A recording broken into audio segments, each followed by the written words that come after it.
राज्यामध्ये सध्या नगरपालिका आणि नगर परिषदेच्या निवडणुकांची धामधूम सुरू आहे. आजपासून म्हणजेच शनिवारपासून जाहीर प्रचाराला देखील सुरुवात झालेली. दोन्ही उपमुख्यमंत्री आपल्याला राज्यातील विविध भागांमध्ये प्रचार करताना आज दिसून आले. त्यासोबतच एक महत्वाची घडामोड समोर येते आणि ती म्हणजे महाविकास आघाडीमध्ये. महाविकास आघाडीमध्ये नवा भिडू अर्थात राज ठाकरे हे येणार का आणि ते आल्यानंतर महाविकास आघाडीचं जागा वाटपाचा फॉर्म्युला कसा असणार याबद्दल सध्या चर्चा सुरू आहे. या संबंधीच आपण सविस्तर जाणून घेऊया. नमस्कार, मी उन्मेष खंडाळे. आपण पाहताय माय महानगर लाईव्ह. मुंबई महानगरपालिकेच्या निवडणुकीकडे सर्वांचंच लक्ष लागून राहिलेलं आहे. मुंबई महापालिकेमध्ये शिवसेना, ठाकरे गट आणि महाराष्ट्र नवनिर्माण सेना अर्थात राज ठाकरे यांचा पक्ष एकत्र येणार अशी सध्या चर्चा आहे. किंबहुना त्यांच्यामध्ये सध्या मधुर संबंध आहेत आणि हे दोन्ही भाऊ या निवडणुकीमध्ये एकत्र येणार याबद्दल सध्या तरी कोणतीच शंका नाहीये. मात्र यामध्ये अडसर ठरत आहे ते म्हणजे काँग्रेसचे मुंबईतील नेत्यांचं म्हणणं आहे की मुंबईमध्ये काँग्रेस स्वतंत्रपणे लढणार. मात्र उद्धव ठाकरे यांच्याकडून आणि शरद पवार यांच्याकडून काँग्रेसची मनधरणी करण्याचं सुरू आहे. त्यासोबतच काँग्रेसच्या दिल्लीतील नेत्यांची श्रेष्ठींसोबत चर्चा केली जाते आणि त्यामुळे काँग्रेस देखील महाविकास आघाडीमध्ये असेल. म्हणजेच शिवसेना, ठाकरे गट, मनसे, शरद पवार यांची राष्ट्रवादी काँग्रेस आणि काँग्रेस असे सर्व एकत्रितरित्या मुंबई महानगरपालिकेची निवडणूक लढतील अशी शक्यता सर्वाधिक आहे.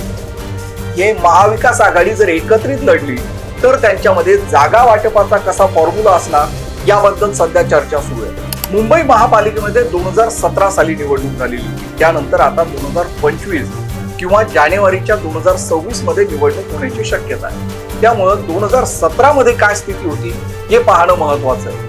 2017 मध्ये मुंबईमध्ये सर्वच राजकीय पक्ष हे स्वतंत्र लढले होते.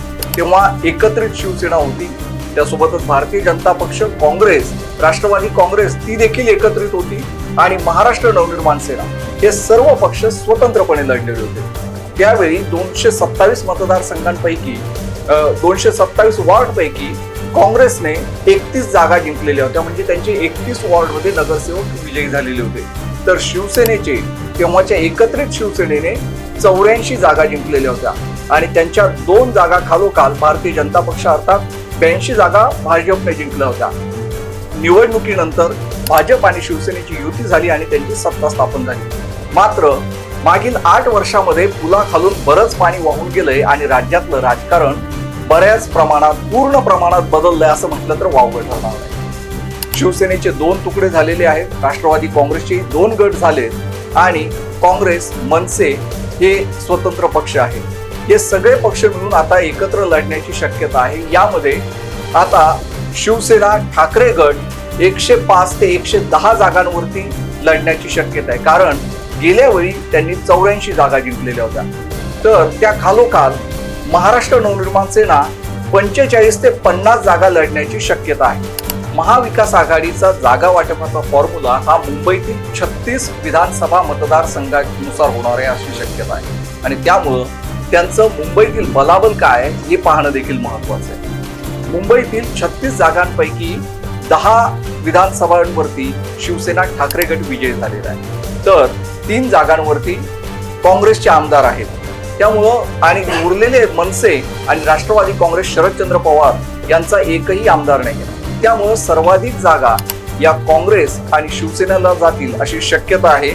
शिवसेनेला 2017 मध्ये 84 नगरसेवक होते, तर आता जागा वाटपाच्या फॉर्म्युल्यानुसार 108 ते 110 जागांवरती शिवसेना, ठाकरे गट लढण्याची शक्यता आहे. त्यानंतर 2017 मध्ये 31 जागांवर असलेल्या काँग्रेस आता 60 ते 62 जागांवरती लढण्याची शक्यता आहे. त्यानंतर राष्ट्रवादी काँग्रेसचे 9 नगरसेवक तेव्हा होते, मात्र राष्ट्रवादी काँग्रेस आता 10 ते 12 जागांवरती लढण्याची शक्यता असल्याची माहिती समोर येते.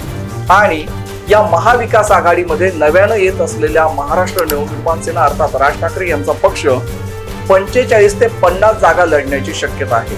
अशा प्रकारे महाविकास आघाडी सोबत मनसे आल्यानंतर हे 4ही पक्ष एकत्र लढण्याची शक्यता आहे.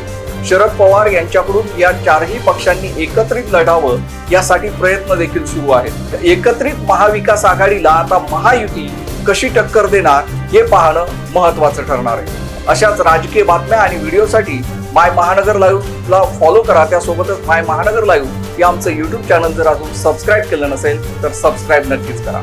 धन्यवाद.